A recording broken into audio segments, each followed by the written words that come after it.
out of the doo wop, we started to get familiar with, would you say R&B? Yeah. Really? Yeah. And Definitely. and the significant difference, Well, Milton, would be what? Smooth, the lyrics, Mm-hmm. and it was more polished, refined as far as the singing. Yeah. And he didn't need a big group to produce the sound. Mm-hmm. And it was just like every voice was an instrument. Right. Had its own tone, its own note, and they all blended in. So you're talking about some significant things there, and you have some familiarity with making a record smooth, or you're talking about tonality Mm-hmm. and stuff. How did you come about knowing all those things? Well, I actually made my first recording Tell us about that. when I was in high school. Okay. I was a tech high schooler. Every year they put out a show called a Tech Tantrum. Yes. Yes. And Yes. so everybody rehearses, and we got a group together, 5 brothers. I know actually it was 3 brothers and Okay. 2 white guys. Right. And we were called the Centuries. And to this day, I have heard the original, and I wouldn't put it in. I'd put it in the trash because it was just. But it got over because the audience was ready for something Yes. like Mhm. that, and it was kind of a different. You have Yeah. 5 gentlemen up there singing and harmonizing as good as they could, and it got over. And that was part of how I got started. Okay. Basically, how I got started. If you want to hear. Oh yeah, absolutely. Okay. I can cut you off. You'll enjoy this. This is part of the history. Right. We used to live on 78 Westminster Street. The house had 13 rooms in it, Okay. 3 floors. Wow. 4 of us were only living in it. When they opened up the music club down on Dwight Street, Yes. they were bringing acts in for weekends. And they came to my mother and said, "How would you like to house these over the weekend?" Okay. She did. She was known as Ma White from Yes. New York to California. Yes. All right. Not only did they get a place to sleep, she would fix them full meals and have socials after the clubs. The clubs closed at 1 o'clock in the evening. What you call that? What? Social. Social. Social. What's that about? Go ahead with your story. Yeah, that's important now. Yes. But go ahead. I know Social what you're talking about. at that time was a party where entertainers and Yeah. common people got together and ate, drank, and had fun. Yes. Okay. And this is what happened, and my mother was involved in that. Now, if you're old enough, you will remember the Valentines, the Oreos, the Cadillacs. Yes. Yes. And they all stayed at the house. Okay. Della Reese, Big Maybell, they stayed, but when the Valentines were there, they touched. And I was listening because they would rehearse and everything, and I just sort of got into it and everything, and I enjoyed whatever it is. And that's how, and that lasted for 3 or 4 years.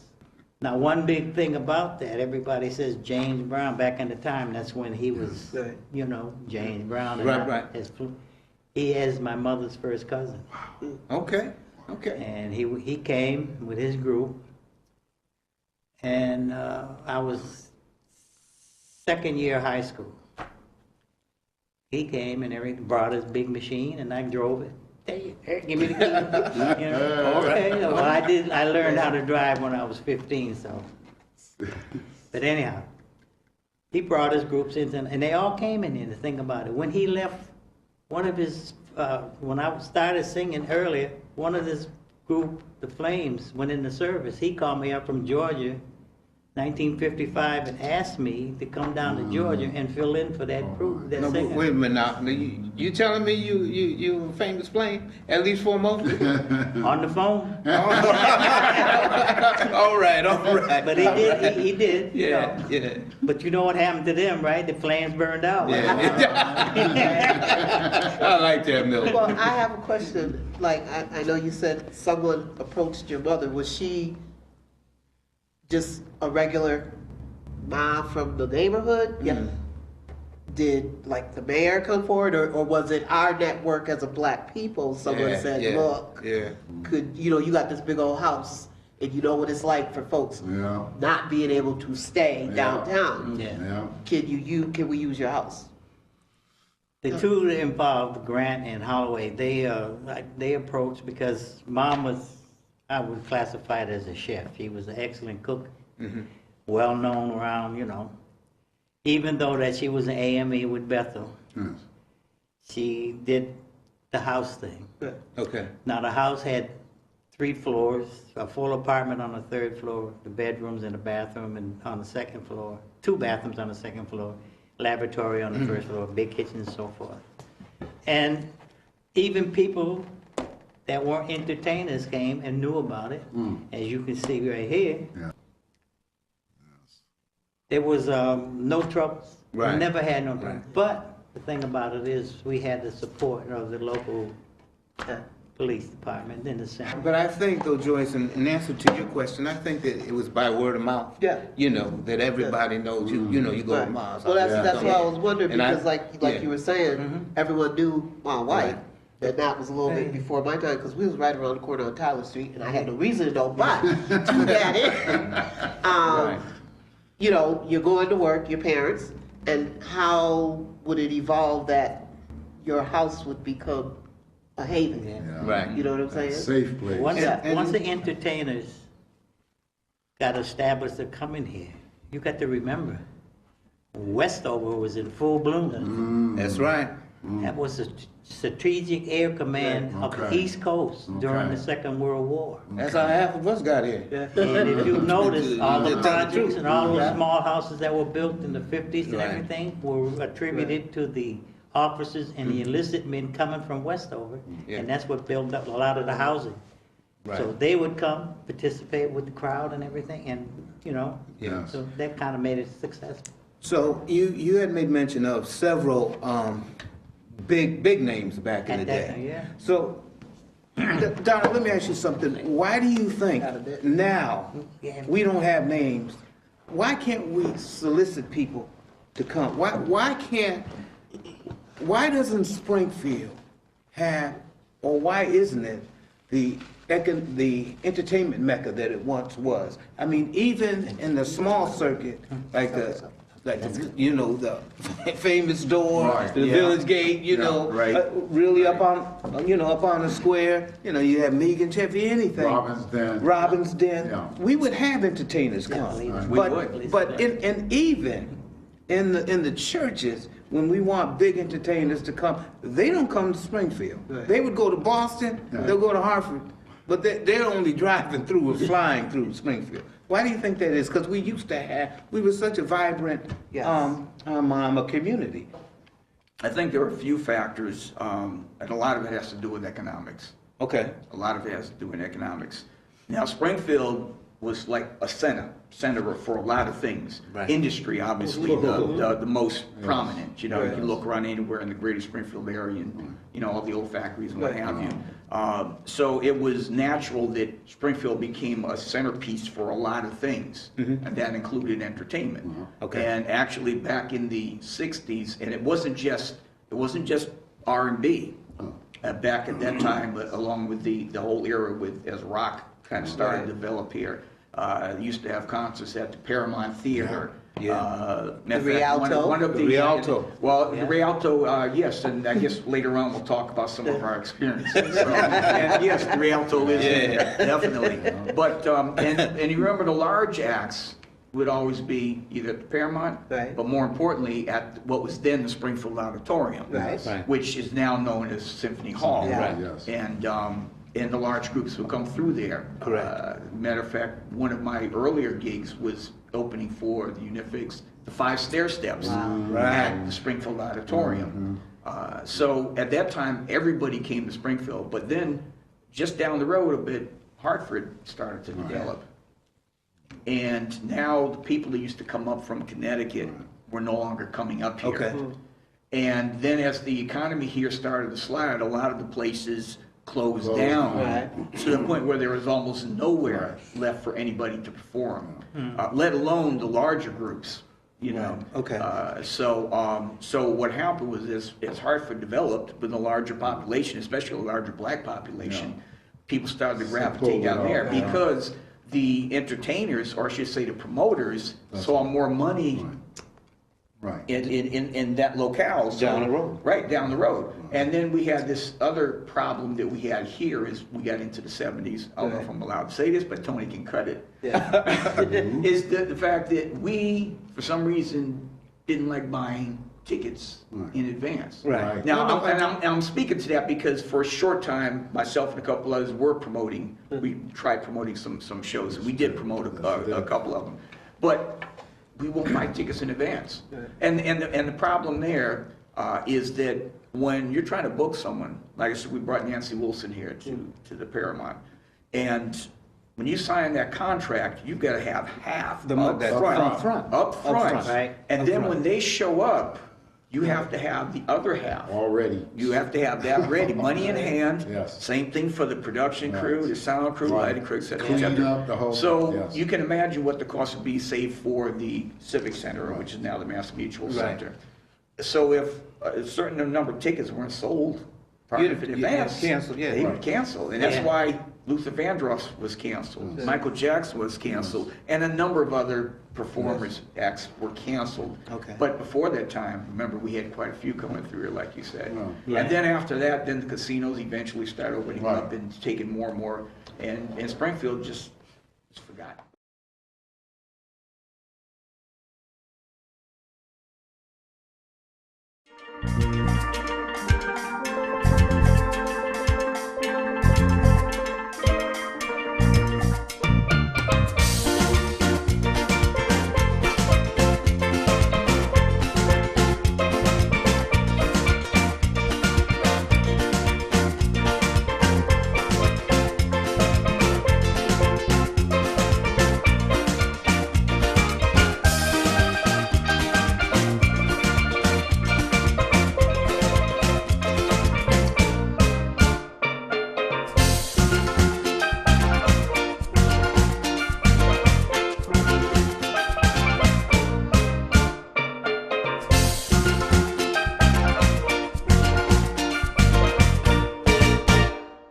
To City Beat TV. Today we are here to talk with two ladies about the Caribbean festivities that are coming up, not only just the big carnival at the end of the month, but also all the things leading up to it. We're going to be doing the Immigration Forum, and this is definitely an annual event where everybody look forward to it, as we are all immigrants. Even though we're citizens, we're still concerned about our fellow family members who have to migrate to the country. So we always have an attorney, and this is a Caribbean attorney, Attorney Andrea Reed. She's been with us for a couple of years now, and she brings us updates on what's going on with immigration. And people can come out and ask questions. They can send their questions if they have some concerns, and it's something to look forward to. We're going to be having it this year at Mason Square Library from 3:30 until 5. So if anyone's interested, they can come on August 11th, it's a Thursday, and bring their questions and concerns, and I'm sure she can direct you in the right way. And then that's followed by...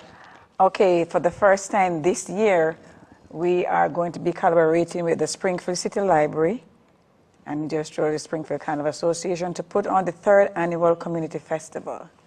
I'm very elated about this because, you know, I'm children of teachers, so I'm always about children and making sure that we're taking care of our little ones, because they are the future.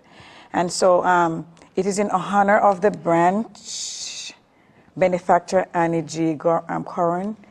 We will host the fun, family-friendly event with games, fresh food, and musical performances. So we jerk chicken, hot dogs, snow cone, you name it, whatever we can get to put there for the kids to have fun and just eat. And there'll be live performances, people going through in and out, doing different things. So it will begin at 3 p.m. and end at 7:30. And throughout the event, we'll have a book sale. At 3 to 4, the bike safety trivia. 3 to 4 p.m. live music. 3:30 to 4:30 animal visit from the zoo, Forest Park Zoo. 5 p.m. food off the grill. Wow. 5:30 p.m. you have live music where the food is going on, and maybe we have someone coming in to dance, like a dance group, we're performing. And 6:30 live music, LaDawn and Friends. 3 to 5:30 face painting. So from the beginning right up until 5:30, you can have your children's face painted. 3 to 7:30 voters registration, important, very important. We should all come out to that. And 3 to 7:30 p.m. information table. So that is going on all throughout the activity for the day, for that afternoon. So there's a lot going on. A lot so they're, going on. you know, from the kids to the adults. And parents, I'm asking you please to bring out your children. Just don't carry them and leave them. We want you to be a part of this because you are the parent and you're supposed to show them the way.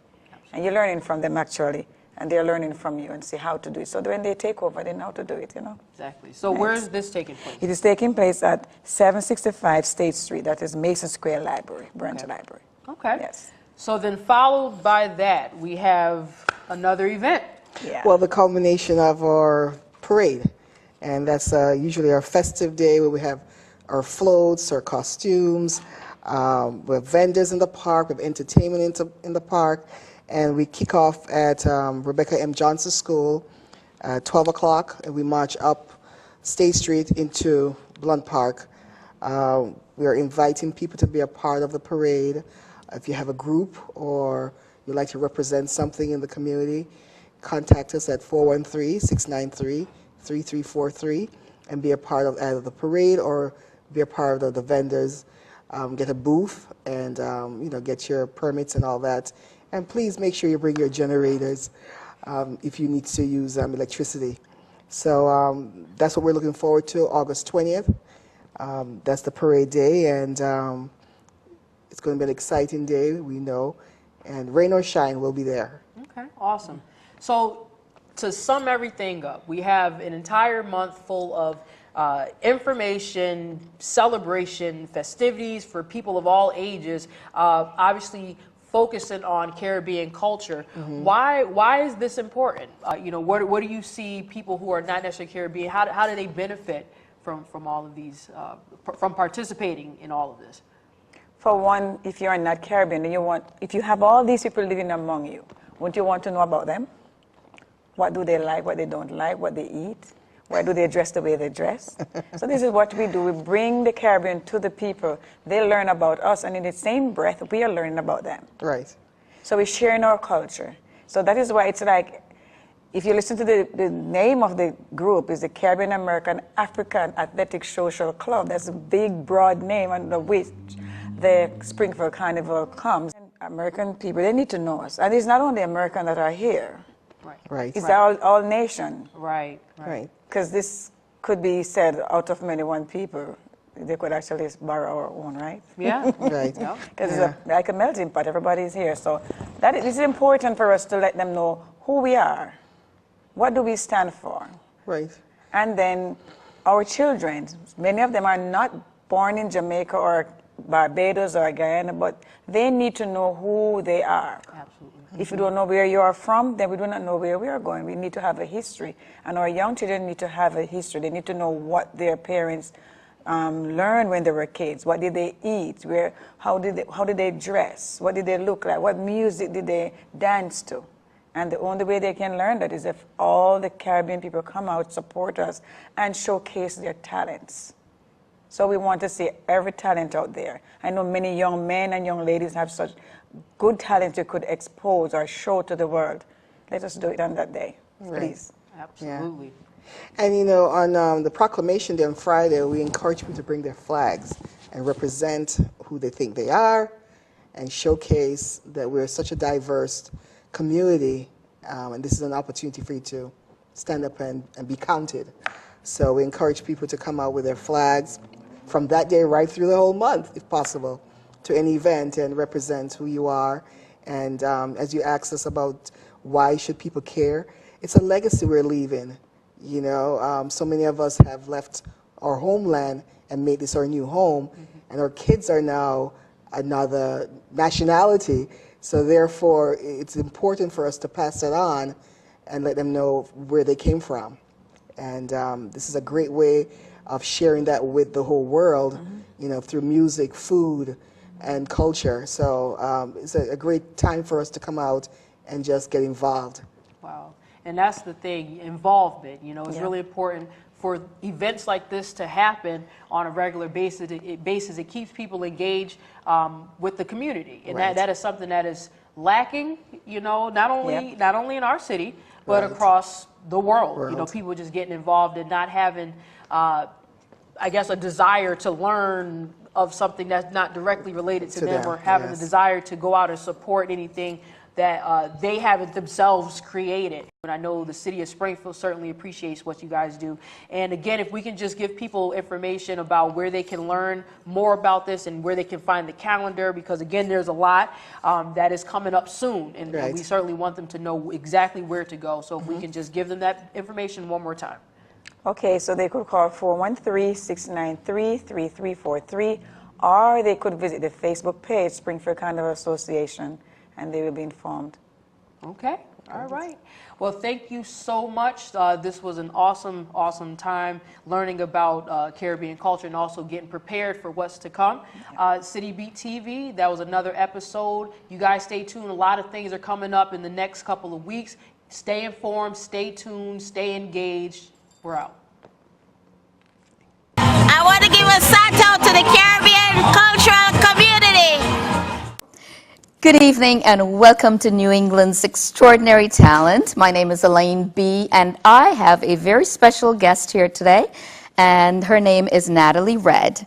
Now, Natalie, welcome to New England's Extraordinary Talent. Thank you. Tell me about yourself. How long have you started doing this? I've actually been singing pretty much all my life. From being in the front yard of my mother's house singing Diana Ross's I'm Coming Out and having my mother throw stuff at me going, shut up, kid, until now. Really? Seems like Diana Ross had a good influence on you. Who else? Oh, God, Aretha. In the 80s when Anita Baker came into play, that's when music really was something for me, because the 80s music was just, it was live. It was no certain particular genre that you had to pick out like it is now. In the 80s, if you could listen to R&B and rock and pop and, rap all on one station. There was not a station that was predicated to a certain genre. Yeah. So the 80s was a beautiful thing for me. So you like all kinds of music? I love all kinds of music. And you're a writer, obviously. I am a writer. I am a writer. Now, what inspired you to write? Because everybody has their different things. It's actually me verbalizing, or actually being able to write down whatever I'm experiencing that day, whether it's happy or whether it's sad, something that my kids could be going through, or I'm a comedian in my own right, so something that could be majorly funny. Right. Just the simplest of things. I'm a person of nature, so, whatever happens in life could actually bring about a beautiful song, and it could actually touch or bring some type of inspiration to someone. Absolutely. Now, you have a new single coming out. Tell me about that. Yes. Well, I can tell you that my EP, which is entitled It Is What It Is now available online. Okay. And the leading single on there is actually entitled It Is What It Is. However, the next release is Getaway, and after that is Liberty. Both songs are very powerful. Both are freeing. It's just everyday life, how sometimes you just really just want to say, you know what, I need to be free from all of this. Yeah, I hear you. Yeah. Getaway. It is what it is, right? You can't get it any better than that. Can't get it any better than that. So you're going to be performing for us here live today. Yes. I can't wait to hear that. Oh, yes. And I got to say, the things that I've encountered, if it wasn't for my producer, my manager, Jerome Pitts, of Pitts Campaign Music, if it wasn't for him, I really and truly just don't know, because he pushes me. Oh, really? He pushes me, but he pushes me in a way in which it's encouraging. I can feel his spirit, and it's that belief. When you have someone in your corner that drives you like that, yes, it helps the deliverance even better. amazing keyboard player too. Oh God, is he ever? It's dynamic. When I first met him, it was actually at the Renaissance, and I'd already met his brother through another local band. But when I met him, my first impression was, Lord, please let him be able to play keyboards. Please, because I've had my share. Yes. And when I heard it, I was like, oh yeah, we're good. We're good. That relationship built right then. That energy built right then. Yeah, talking about the Pitts brothers, I mean, I have to recognize, because this is New England's extraordinary talent, and Yes, if you don't it mind, is. I had the opportunity to see them perform, and his brother plays the drums, right? So now these guys do, you can tell me about it. They had an open mic where they learn a song.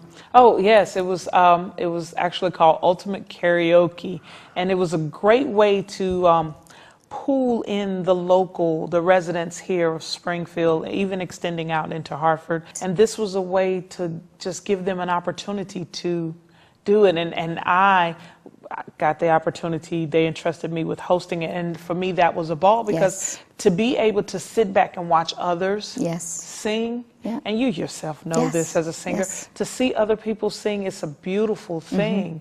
So to be a part of such a dynamic venue, I gotta say it's a beautiful thing, because Springfield has a lot. It's a wealth of talent. Absolutely. It's a wealth of talent. Absolutely.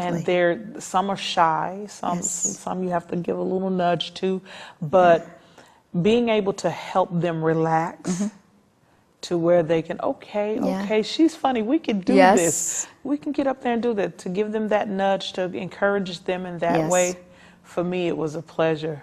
And I've had the opportunity to hear you too. I mean, if Whitney was alive today, she'd be like, because I was having my hair on my skin was actually right up. Did a tribute to what is her name, Phyllis Hyman, and I posted it online, and I never forget, I got an email from, believe it or not, Mariah Carey.